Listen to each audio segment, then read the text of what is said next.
Rajendranagar circle నవ యువ youth club ఆధ్వర్యంలో మైలర్ దేవుపల్లి డివిజన్ బాబుల్రెడ్డి నగర్ అంగన్వాడీ కేంద్రంలో బుధవారం జాతిపిత మహాత్మా గాంధీ, లాల్ బహదూర్ శాస్త్రి వారి ఇరువురి జయంతి వేడుకలను నిర్వహించారు. చిత్రపటాలకు పూలమాలలు వేసి ఘనంగా నివాళులు అర్పించారు.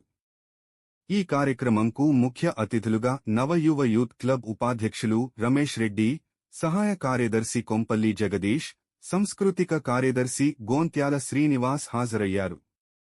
ఈ సందర్భంగా వారు మాట్లాడుతూ, సత్యం, సామరస్యం, సమానత్వంపై ఆధారపడిన ఆయన జీవితం, ఆదర్శాలు ఎల్లప్పుడూ దేశ ప్రజలకు స్ఫూర్తిగా నిలుస్తాయన్నారు. అదేవిధంగా లాల్ బహదూర్ శాస్త్రి ఇచ్చిన జై జవాన్, జై కిసాన్ నినాదం భావి తరాలకు కూడా ప్రేరణగా నిలుస్తుందని ఆయన అన్నారు.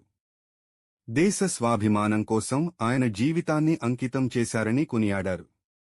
అంగన్వాడీ టీచర్ అనిత మాధవి మాట్లాడుతూ నవయువ యూత్ క్లబ్ స్వచ్ఛందంగా ముందుకొచ్చి ఇలాంటి కార్యక్రమాలు నిర్వహించడం అభినందనీయమన్నారు. నవయువ యూత్ క్లబ్ సేవలను ప్రశంసించారు.